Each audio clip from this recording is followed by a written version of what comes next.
दोस्तों नमस्कार, मैं संतोष कुमार यहाँ पर आपको पूरा विस्तार से आज बताने वाला हूँ यूपीआई के बारे में। यूपीआई यानी कि unified payment interface. Digital payment, cash payment, cashless payment, crypto, card payment, application के द्वारा payment, NPCI, visa card, master card, आखिर ये है क्या? चलिए पूरा विस्तार से जानते और समझते हैं। यूपीआई का फुल फॉर्म होता है यूनिफाइड पेमेंट इंटरफेस। आप लोगों में से ज़्यादातर लोग इसका नाम अवश्य ही सुने होंगे। ये लेन देन का एक डिजिटल तरीका है, एक डिजिटल माध्यम है। अब जैसे कि आप गोलगप्पा दुकान पे गए, गोलगप्पा दुकान पे या गोलगप्पा के ठेला वाले के पास गए, आप वहाँ 10 रुपये 20 रुपये का गोलगप्पा खरीदते हैं, खाते हैं और उसके बाद जो पेमेंट करते हैं उसके लिए बस मोबाइल निकाले और मोबाइल में एक एप्लीकेशन है गूगल पे, उसका इस्तेमाल किए और जो गोलगप्पा वाले का QR कोड है जो उनके ठेला पे चिपकाया हुआ रहता है उसको आपने स्कैन किया और इस तरीके से पैसा का ट्रांसफ़र हो गया। तो ये हो गया पैसा देना, पेमेंट देना डिजिटल रूप से। आपने वहाँ कैश नहीं दिया, आपने वहाँ कागज़ी नोट नहीं दिया। इसी को कहा जाता है डिजिटल पैसे का लेन देन करना। और हमारे देश में जब से प्रधानमंत्री मोदी जी ने सत्ता संभाली है, डिजिटल लेन देन को लगातार ही बढ़ावा दिया जा रहा है। अभी 2016 में स्टार्ट हुआ यूपीआई एक क्रांतिकारी कदम है। पूरा विस्तार से चलिए चीज़ों को समझते हैं। सबसे पहले समझते हैं लेन देन। जो पैसे का लेन देन होता है उसको पेमेंट कहते हैं। पेमेंट कैश के माध्यम से भी होता है। अभी तक कैश के माध्यम से पेमेंट हमने देखा है, सुना है और हम लोगों ने एक्सपीरियंस किया है बचपन से ही। लेकिन पेमेंट का नया तरीका आ चुका है डिजिटल पेमेंट। डिजिटल पेमेंट भी कई तरीके से होता है। क्रिप्टो, कार्ड, ऐप्स, कार्ड और एप्लीकेशन के माध्यम से पहले हम लोग देखते हैं लेन देन को और उसके बाद हम लोग देखेंगे क्रिप्टो से किस तरीके का लेन देन होता है। कार्ड के माध्यम से जो लेन देन होता है, आप उसका एक एग्जांपल समझ सकते हैं। पेट्रोल टंकी पर आप गए हैं, वहाँ पर आपको 200 रुपये का पेट्रोल लेना है। आपने 200 रुपये का पेट्रोल लिया, आपने अपने पैकेट से एक कार्ड निकाला और उस कार्ड को स्वैप किया स्वैप मशीन पे। स्वैप मशीन होता है मर्चेंट के पास, यानी पेट्रोल टंकी वाले जो हैं उनके पास, क्योंकि वो एक व्यापारी हैं। तो वहाँ पर स्वैप करके आपने कार्ड से पेमेंट कर दिया। तो इस तरीके से होता है कार्ड के द्वारा पेमेंट, जो डिजिटल पेमेंट ही है। कार्ड भी दो तरह का होता है, एक होता है डेबिट कार्ड और एक होता है क्रेडिट कार्ड। डेबिट कार्ड का एक एग्जांपल हो गया एटीएम। डेबिट कार्ड मतलब कि एक ऐसा कार्ड जो आपके बैंक अकाउंट से निकाल करके पैसा किसी को दे दे, ये हो गया डेबिट कार्ड। एटीएम कार्ड भी एक डेबिट कार्ड है, यानी आपके बैंक अकाउंट में पैसा है तब डेबिट कार्ड आप यूज़ कर सकते हैं। जब क्रेडिट कार्ड क्या हुआ, क्रेडिट कार्ड के माध्यम से जब आपके बैंक अकाउंट में पैसा नहीं है तो भी आप बैंक से पैसा लेकर के ख़रीदारी कर सकते हैं। तो कार्ड दो तरह का हुआ, आप समझ गए हैं।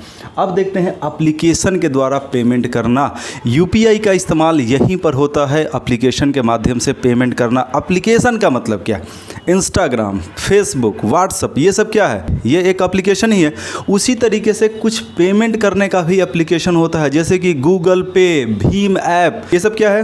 पेमेंट करने का एप्लीकेशन है। और पेमेंट करने का ये जो एप्लीकेशन है ये यूपीआई सिस्टम पे काम करता है। यूपीआई कोई एप्लीकेशन नहीं है, यूपीआई कोई कार्ड नहीं है। यूपीआई एक मैकेनिज्म है, एक व्यवस्था है, एक सिस्टम है जिसको एनपीसीआई ने डेवलप किया है। National payment corporation of India ने 2008 में इसको डेवलप किया है। एनपीसीआई अंडर आरबीआई काम करता है, ये भी आपको जानकारी होना चाहिए और इसी ने यूपीआई को डेवलप किया है।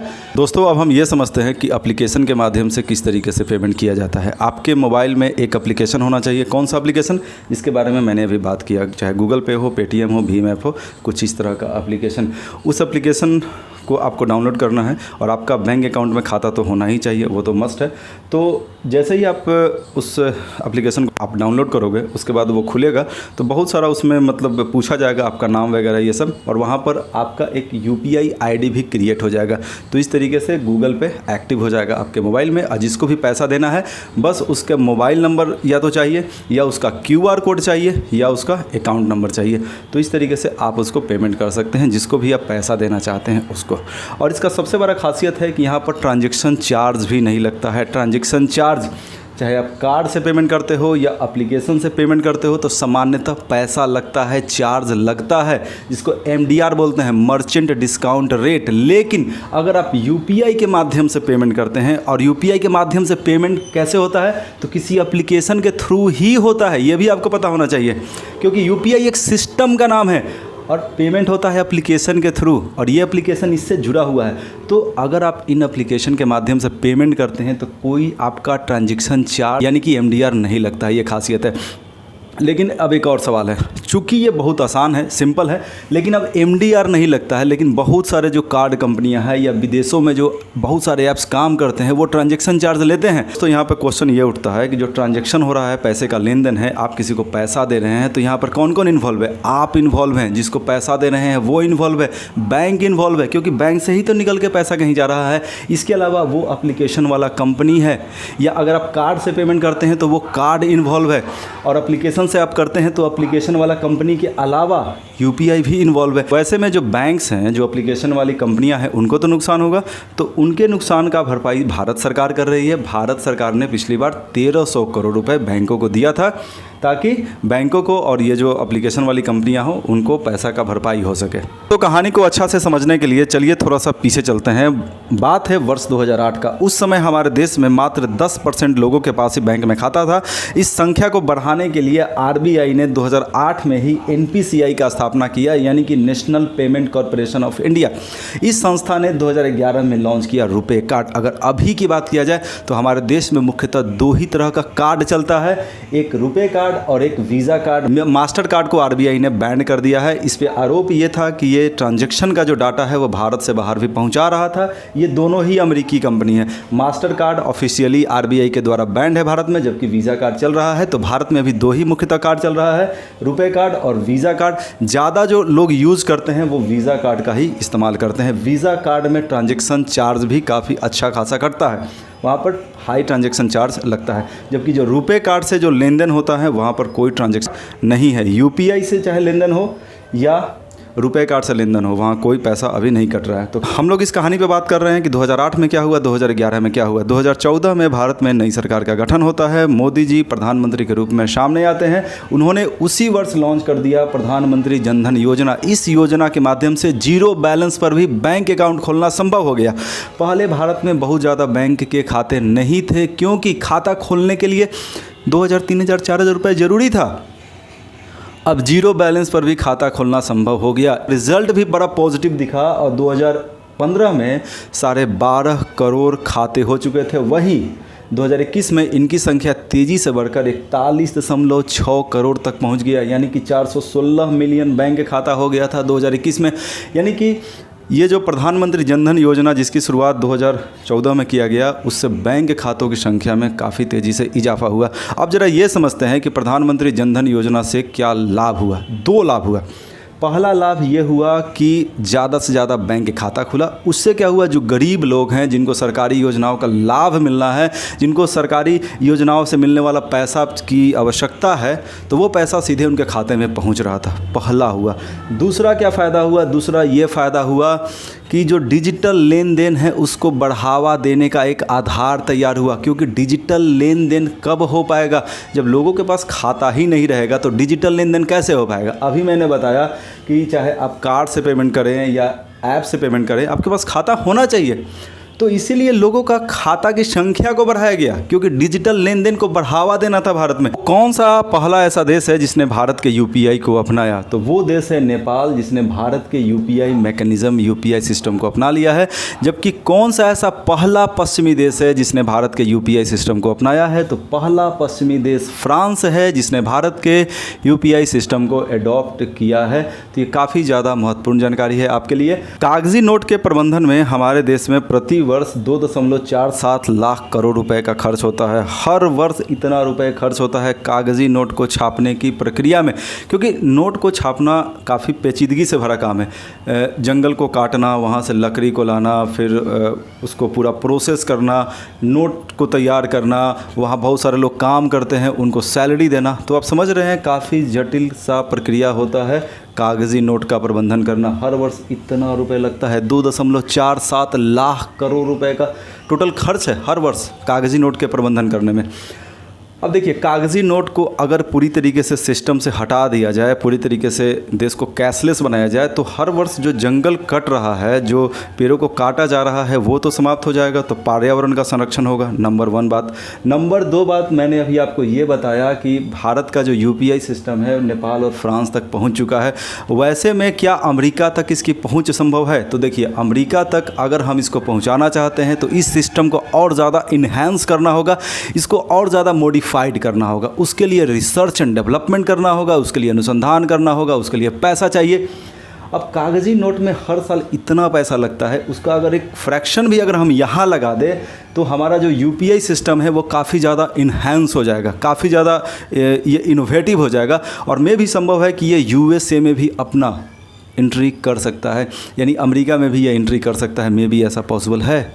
अब दोस्तों, चूँकि हम अमेरिका की बात ही कर रहे हैं, तो ज़रा हम ये समझते हैं कि अमेरिका में भारत के यूपीआई की तरह क्या कोई सिस्टम है? तो अमेरिका में है FedNow Zelle। अब चूँकि एक बात और समझिए, अमेरिका का जो डॉलर है वो कहीं ना कहीं कमज़ोर हुआ है। उसका 2 कारण है। एक है महामारी, कोरोना महामारी 2020, और युद्ध, जो अभी रशिया यूक्रेन का युद्ध चल रहा है। तो ऐसे में जो डॉलर है कहीं ना कहीं कमज़ोर हुआ है, और ऊपर से जो अमेरिका में यूपीआई की तरह का जो सिस्टम है FedNow और Zelle, वहाँ पर ट्रांजेक्शन ईजी नहीं होता। एक तो वहाँ ट्रांजेक्शन का एक अच्छा खासा चार्ज भी लिया जाता है FedNow और Zelle के द्वारा, साथ ही साथ वहाँ जटिलता भी बहुत ज़्यादा है। मैंने शुरू में ही आपको बताया कि यूपीआई के थ्रू जो पेमेंट होता है, जिसमें मोबाइल का ऐप्स इन्वॉल्व होता है, काफ़ी आसान है। बस सामने वाला का मोबाइल नंबर चाहिए या उसका QR कोड चाहिए। जबकि अमेरिका का जो सिस्टम है FedNow Zelle वो कॉम्प्लेक्स है, और साथ ही साथ वहाँ चार्ज भी लगता है। तो और चूँकि वहाँ डॉलर का जो स्थिति कहीं ना कहीं डगमगा रहा है, तो मे भी ऐसा संभव है कि कुछ वर्षों में मे भी ऐसा पॉसिबिलिटी है कि भारत का जो यूपीआई है वहाँ एंट्री कर सकता है। हालांकि इसको और ज़्यादा इन्हेंस करने की ज़रूरत है, जैसा मैंने पहले ही बात किया। दोस्तों, अब थोड़ा सा बात कर लेते हैं वीज़ा और मास्टर कार्ड के बारे में। वीज़ा और मास्टर कार्ड अमेरिकी कंपनी है, मास्टर कार्ड तो इंडिया में बैंड है, हालांकि वीज़ा चल रहा है। चूँकि ये कार्ड पेमेंट का हिस्सा है और यहाँ पर जो प्रोसेस है काफ़ी जटिल है, और ये प्राइवेट तो है ही, साथ ही साथ हाई ट्रांजैक्शन चार्ज भी इनके द्वारा लिया जाता है। और भारत में ज़्यादातर जो यूज़र हैं कार्ड के, वो वीज़ा कार्ड का ही यूज़ करते हैं। अब हम ये समझते हैं कि यूपीआई ने किस तरीके से ग्रोथ किया, यूपीआई के ग्रोथ के पीछे क्या वजह रहा है। यूपीआई की शुरुआत हुआ 2016 में एनपीसीआई के द्वारा। यूपीआई का ग्रो करने में बहुत बड़ा हाथ रहा विमुद्रीकरण का, यानी कि डीमोनेटाइजेशन। नवंबर 2016 में भारत में तीसरी बार विमुद्रीकरण किया गया, डीमोनेटाइजेशन किया गया। उसके बाद कैशलेस को बढ़ावा दिया गया, तो उसने यूपीआई को सपोर्ट किया इस सिस्टम ने। चूँकि कैशलेस बनाना था भारत को, तो उस दिशा में एक बहुत ही अच्छा कदम है यूपीआई। इसके अलावा जियो का सस्ता इंटरनेट, यूपीआई के थ्रू पेमेंट करने के लिए इंटरनेट तो चाहिए। अब आज से 5 साल पहले जाकर आप सोचिए, इंटरनेट तक आम लोगों का पहुंच आसान नहीं था। जियो सस्ता इंटरनेट लेकर आया, तो इसने क्या किया, यूपीआई को बढ़ावा दिया। महामारी, कोरोना महामारी में कार्ड का प्रचलन भी घटा। उसके पीछे कारण ये है क्योंकि भाई आप खुद समझिए, कार्ड को छूना पड़ता है, वायरस का एक जगह से दूसरे जगह ट्रांसफ़र हो सकता है, तो काफ़ी रिस्की था। ऐसे में महामारी ने भी यूपीआई सिस्टम को बढ़ावा दिया। यूपीआई समावेशी है, सुरक्षित है, भरोसेमंद है, आसान है और तेज़ है। कैसे?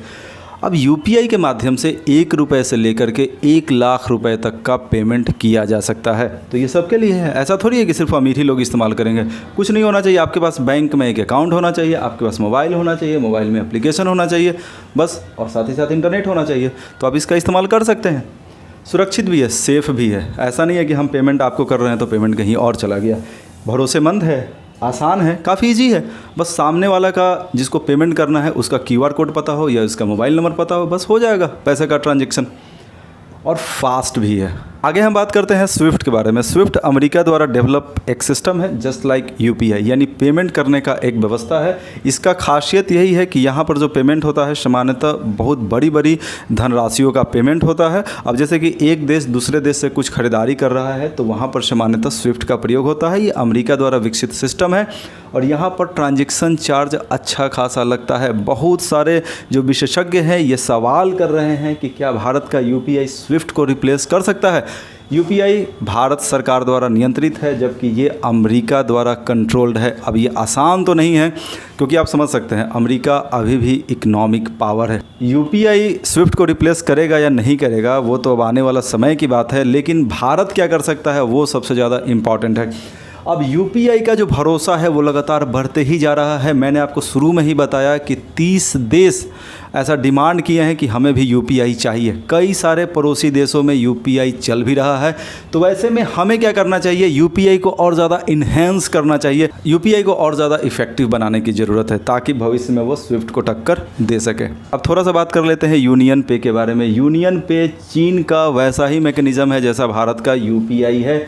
यूनियन पे लगभग 100 से भी ज़्यादा देशों में काम कर रहा है। तो वैसे में क्या यूनियन पे को टक्कर दे सकता है यूपीआई? क्योंकि बहुत सारे देशों में जहाँ जहाँ यूनियन पे चल रहा है वहाँ पर क्या यूपीआई इसको रिप्लेस कर सकता है? अब ये तो देखने वाली बात है, आने वाले समय में क्या होगा। लेकिन यूपीआई का एक्सपेंशन रेगुलर बेसिस पर हो ही रहा है। मैंने आपको बताया है कि अभी हाल ही में फ्रांस ने भी इसको एक्सेप्ट कर लिया है। तो मे भी संभव है कि यूनियन पे को यूपीआई रिप्लेस कर सके, क्योंकि चाइना का भरोसा ऐसे ही दुनिया पे काफ़ी कम है, और वो भी महामारी के बाद। और जिस तरीके से पड़ोसी देशों के साथ उसका संबंध रहता है, तो चाइना का जो प्रोडक्ट है या चाइना का जो मैकेनिज़्म सिस्टम है पेमेंट का यूनियन पे, उस पर लोगों का भरोसा कहीं ना कहीं कम होगा अगर तुलना करें यूपीआई से।